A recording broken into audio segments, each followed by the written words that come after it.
अन्य अविनाशची cute love story भाग 57. तर मित्रांनी मैत्रिणींनो, तुम्ही जर आमच्या चॅनलवर नवीन असाल तर चॅनलला सबस्क्राईब करा आणि बेल आयकन प्रेस करा.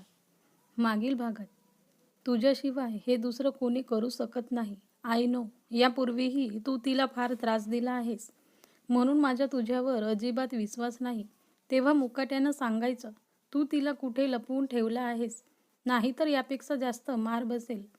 अविनाश भरभर दोन्ही हातांच्या बाह्या फोल्ड करून जवळजवळ ओरडलाच. ती कुठे आहे हे मला माहिती नाही, आणि हे मी खरंच सांगतो आहे. मी सुद्धा गेले 2 दिवस झाले तिला शोधत आहे. पार्टीतून काही लोक तिला घेऊन गेली आहेत आणि ती कोण आहेत हे मला माहिती नाही. तर आतापासून पुढे अविनाशच्या माराने सम्राट पुरता वरमला होता. आता तो त्याच्यापुढे गयावया करत होता. काय, कसली पार्टी, आणि तिला घेऊन जाणारे लोक कोण होते?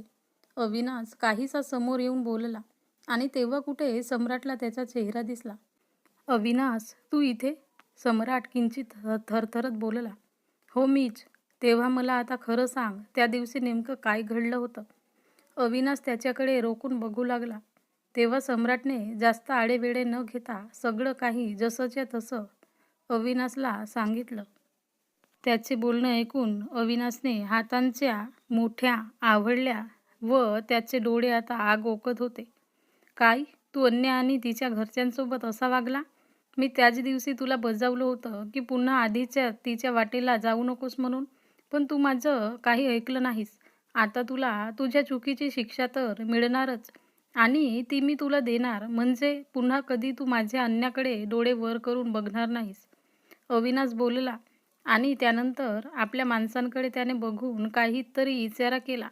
तसे ते सगळे धडाधड आत आले, आणि अविनाशने एकवार सम्राटकडे पाहिलं व बाहेर आला. अविनाश, मला माफ कर. मी पुन्हा कधीच अन्याकडे वाईट नजरेने बघणार नाही किंवा तिला त्रास देणार नाही, पण मला याच्या तावडीतून वाचव. त्याची माणसे सम्राटला लाथाबुक्क्यांनी मारत होते, आणि तो वेदनेने विव्हळत घाबरून जोरजोरात ओरडत होता. Sir, I am sorry.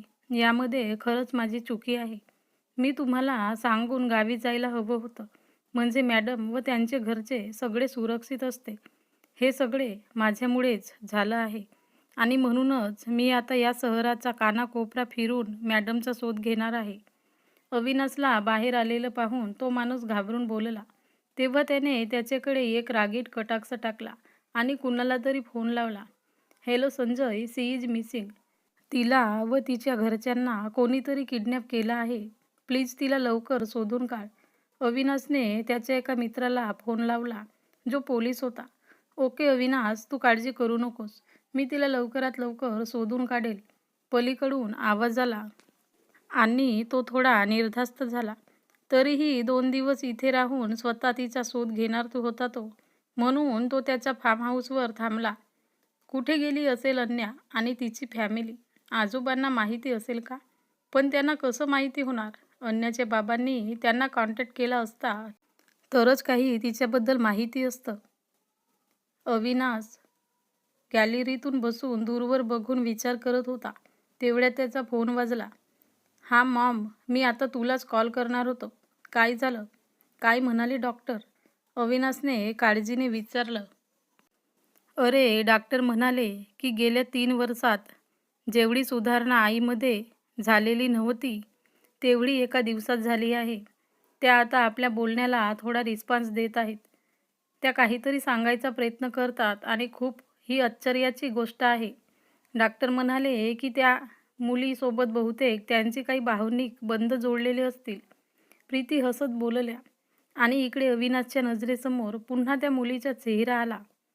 कोण असेल ती मुलगी? अविनाश विचारात हरवलेला होता.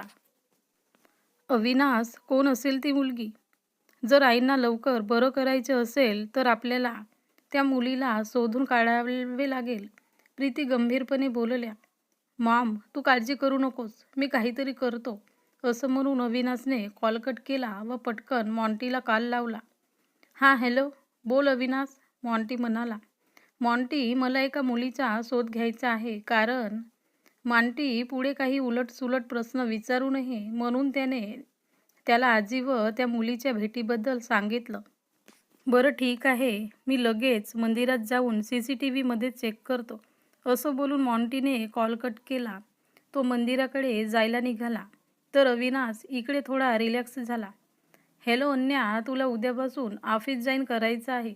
उद्या तुला सकाळी ठीक 10 वाजता ऑफिसमध्ये यावं लागेल. अविनाशला लेट आलेलं आवडत नाही, तेव्हा पहिल्याच दिवशी त्याचा ओरडा खायचा नसेल तर लवकर ये. मॉन्टी आपलं हसू आवरत बोलला. खरं तर अवी तिथे नव्हताच. हे तो तिला सांगणार होता, पण त्याला तिची ऑफिसमध्ये आल्यानंतर अवीला बघण्याची ओढ केवढी आहे हे बघायचं होतं. उद्या? बरं ठीक आहे, मी लवकर येईल.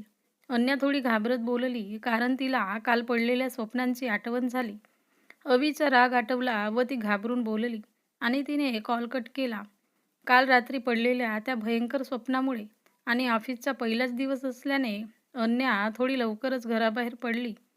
तसं पाहायला गेलं तर तिच्या ऑफिसला बसने पण जाता येत होतं, पण पहिल्याच दिवशी उशीर व्हायला नको म्हणून तिने रिक्षाने प्रवास करणे पसंत केलं.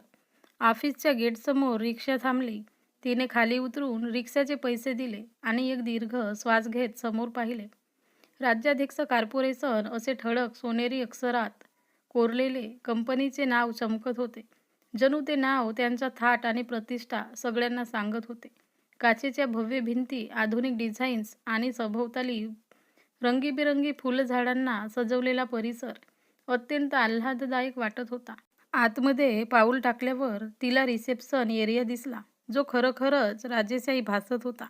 मऊ गालिचा, त्याने झाकलेली जमीन, मोठ्या काचांमधून येणारा नैसर्गिक प्रकाश आणि भिंतीवर लावलेली कंपनी संबंधित ऐतिहासिक आणि प्रेरणादायक चित्रे पाहून ती थक्क झाली.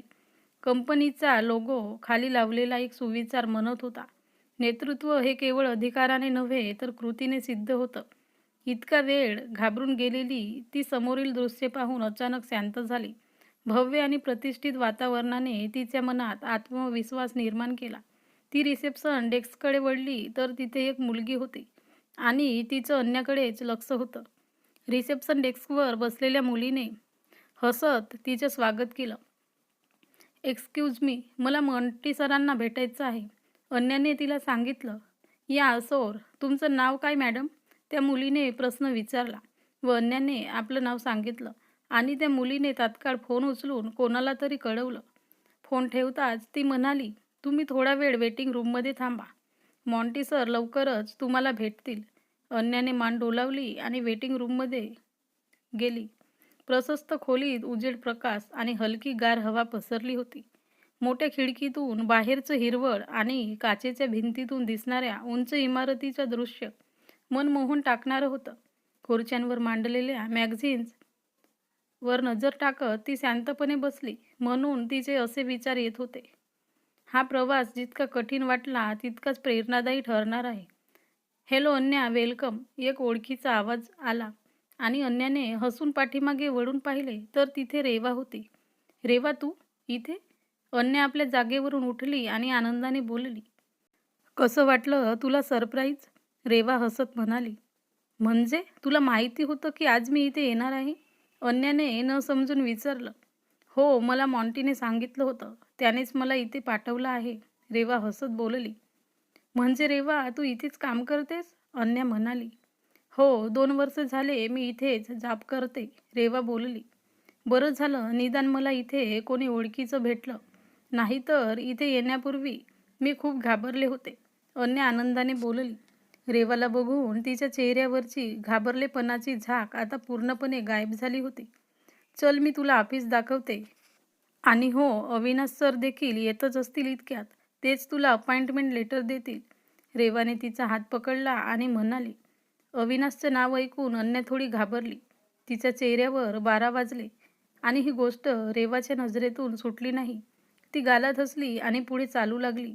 अन्याने पण आता इथून पुढे जे काही होईल त्याला सामोरे जावं लागणार आहे, असं आपल्या मनाला समजावलं व रेवाच्या मागे चालू लागली.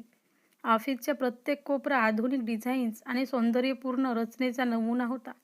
काम करणारे एम्प्लॉईंचे टेबल्स व्यवस्थित मांडलेले होते आणि शांतपणे चाललेल्या कामाचा आवाका पाहून अन्याला खूप छान वाटलं. हे बघ रेवा, रेवा बोलली, हे तुझं डेस्क आहे. तुझ्यासाठी खास तयार करून ठेवलेलं आहे. डेस्कवर ताज्या फुलांचा छोटा गुच्छ ठेवलेला होता. त्यासोबत एक छोटासा नोट लिहिलेला होता. Welcome to Rajyadhyaksha corporation Anya. Missing you a great journey ahead. अन्याने फुलांकडे आणि नोटकडे पाहून मनोमन हसत रेवाकडे पाहिलं आणि म्हणाली, हे खूपच सुंदर आहे. सुरुवात अशी असेल तर प्रवास खूप छान होईल असं वाटतंय. तर मित्रांनी मैत्रिणींनो, पुढे काय होईल? अविनाशला जर ऑफिसमध्ये अन्या दिसली तर तो काय रिॲक्ट करेल? तर बघत राहा ही कथा मालिका आणि आमच्या चॅनलवर तुम्ही नवीन असाल तर चॅनलला सबस्क्राईब करा.